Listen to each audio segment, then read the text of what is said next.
रायगड, महाराष्ट्रासह देश विदेशातील ताज्या बातम्या पाहण्यासाठी मॅक्स इंडिया लाईव्ह चॅनलला सबस्क्राईब करा आणि बेल आयकॉन दाबायला विसरू नका.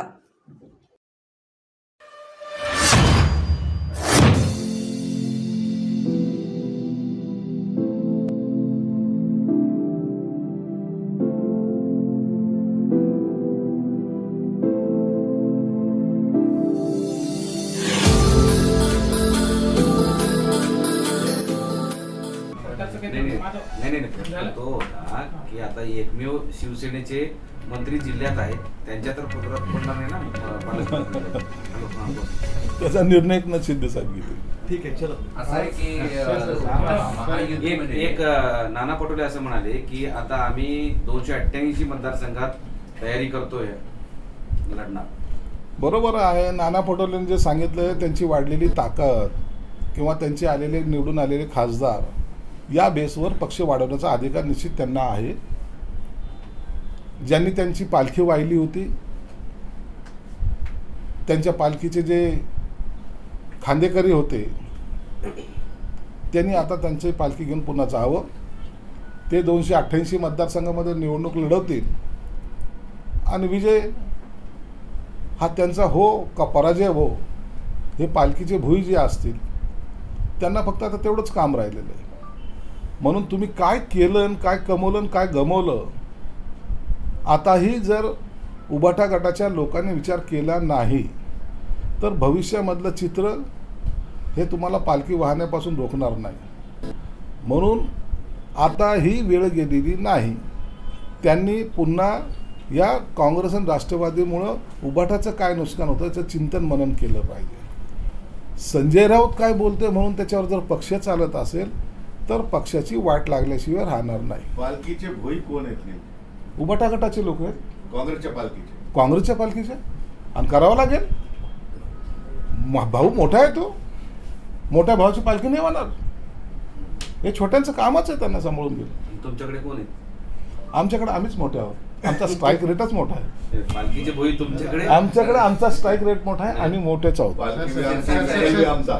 ठाकरे यावेळेस स्वतंत्र निवडणूक लढण्याच्या तयारीत आहे. राज ठाकरेंचं त्यांनी लोकसभेला युतीला पाठिंबा दिला होता आणि तो बिनशर्त पाठिंबा होता. आणि त्यांनी त्यावेळेला स्पष्टपणे भूमिकाही मांडली होती की माझा पंतप्रधान मोदींसाठी हा पाठिंबा आहे. म्हणून विधानसभेला काय भूमिका घेतील हा त्यांच्या पक्षाच्या अंतर्गत प्रश्न आहे आणि त्याला आम्ही किंवा तुम्ही कोणीही त्यांना रोखू शकत नाही. म्हणून त्यांचा निर्णय हा त्यांच्या पक्षाच्या अंतर्गत झालेला असेल. सत्तार आणि जो दानवेंचा वाद सुरू आहे त्यावर पक्ष म्हणून तुम्ही कसं बघता या सगळ्या वादाकडे आणि काय तुमची भूमिका आहे? दानवेंचा आणि सत्तारांचा वाद, दानवेंचा आणि सत्तारांचं मैत्री या सगळ्या जिल्ह्यांनी अनुभवलेली आहे. म्हणून त्यांच्याकडं सिरियसली पाहावा की एक टाईमपास म्हणून पाहावा हा सुद्धा एक प्रश्न आहे. म्हणून जेव्हा जेव्हा हे समोर येतील त्या टायमाला पहिले तर हे तपासून घ्यावं लागेल की नक्की वाद आहे का नक्की मैत्रीतलं भांडण आहे. म्हणून जेव्हा यांचा भांडण CM साहेबांच्या कोर्टात जाईल त्या टायमाला त्यावर योग्य तो निर्णय घेतला जाईल. भारत सरकारकडून अमेरिकन कंपन्यांना गुजरातमध्ये कंपन्या चालू करण्यासाठी 70% अनुदान देतात JDS पक्षाचे नेते कुमारस्वामी यांनी विचारले. असू द्या ना, प्रत्येक राज्याला आपला अधिकार आहे कुणाला काय अनुदान द्यायचं आहे, कुणाला कसं बोलवायचं आहे. कोणत्याही राज्याला कधीही अडवलं जात नाही. राज्यांनी आपल्याकडे येणारे उद्योग कसे आणावेत हा त्यांचा स्किलचा प्रश्न आहे. शिवसेना भुजबळ असं म्हणाले की लोकसभेला मला तिकीट दिलं नाही, राज्यसभेला संधी दिली नाही, त्यामुळे नाराज आहे.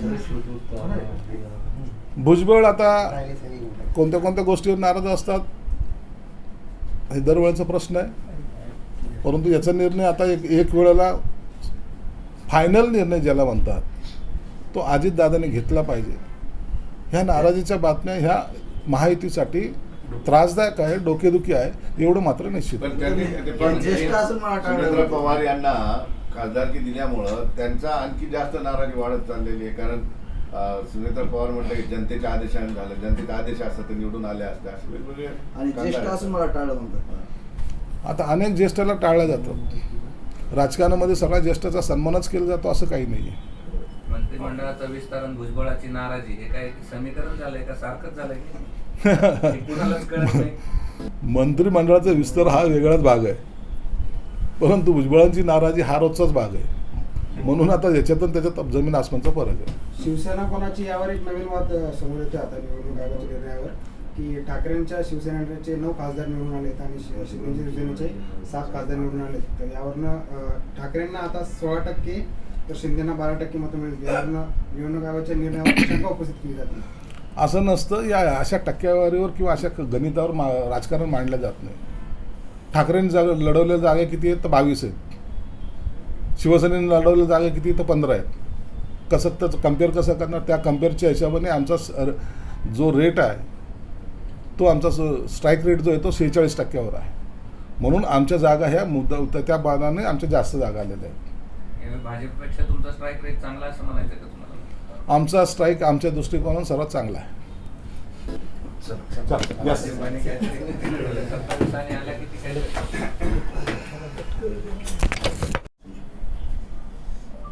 महायुतीची नाशिकला बैठक नाही तर त्या ठिकाणच्या डिव्हिजनल ज्या काही भागातल्या जे काही बैठका असतील त्या बैठकीचं उपस्थितीचे आहे. मेन जी कोर कमिटीची बैठक असते ज्यामध्ये देवेंद्र फडणवीस असतात, अजितदादा असतात आणि त्याचं नेतृत्व एकनाथ शिंदे साहेब करतात. त्या बैठकीला कोर कमिटीला उपस्थित राहणं याला काउंट केलं जातं. परंतु काही कामानिमित्त जर भुजबळ नसतील तर त्याचा इतर अदरवाईज घेण्याचं काही कारण नाही. त्यांनी त्याचे कारणंसुद्धा तसे त्या बैठकीत ज्यांनी ते आयोजित केली त्यांना ते कळवले असणार आहे. पण नाना पटोले जात नाही याच्याकडे तुम्ही राजकीय वक्तव्य करता, मग छगन भुजबळ जात नाही याचा गैर घेऊ नका म्हणता, असं कसं? मी तुम्हाला 2 प्रकार सांगितले. जेव्हा वरिष्ठ नेत्यांची बैठक असते ज्यामध्ये एकनाथ शिंदे असतील, देवेंद्र फडणवीस साहेब असतील, अजितदादा असतील, त्या बैठकीला उपस्थित किंवा गैरहजर राहणं याची कारणं त्या टायमाला सिरियसली घ्यावं लागतात.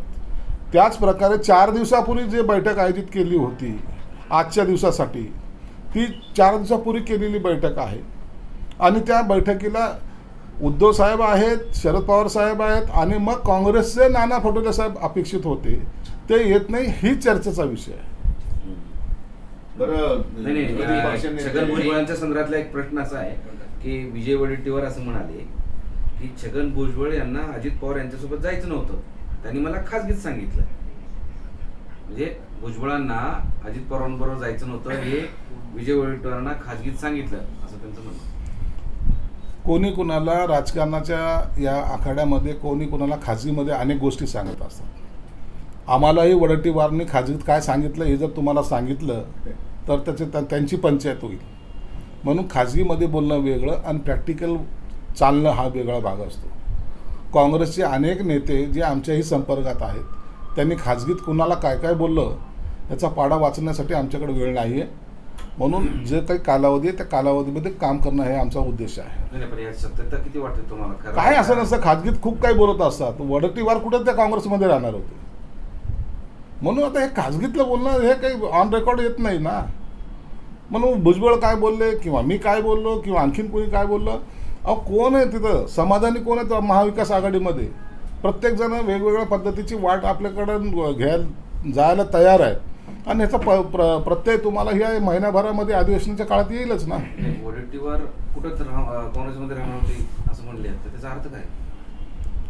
याचा अर्थ तुम्हाला महिन्याभरात कळेल. म्हणजे कुठे जाणार पण ते कुठे जातील याचं काय सर्व काही जे काय आहे त्याचा अर्थ तुम्हाला महिन्याभरात कळेल.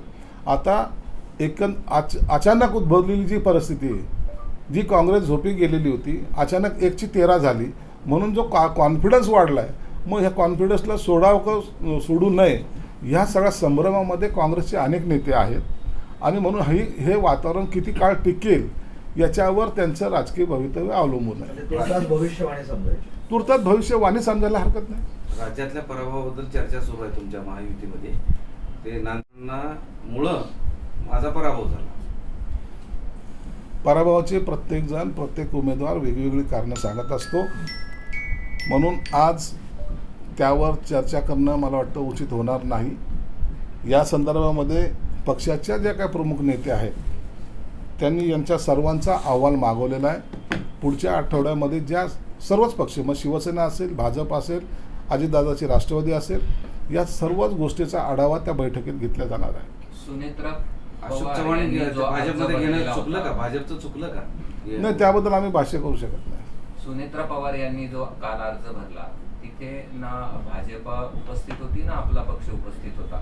मग इथं युती महायुतीत बिघाडी दिसत नाही आता. नाही, त्यांचं कुणालाही निमंत्रण नव्हतं. पक्षाच्या अंतर्गत म्हणून त्यांनी तो भरलेला फॉर्म आहे आणि त्याला आम्ही सर्वांचा पाठिंबा असल्यामुळं त्याच्यात काही प्रश्न येत नाही.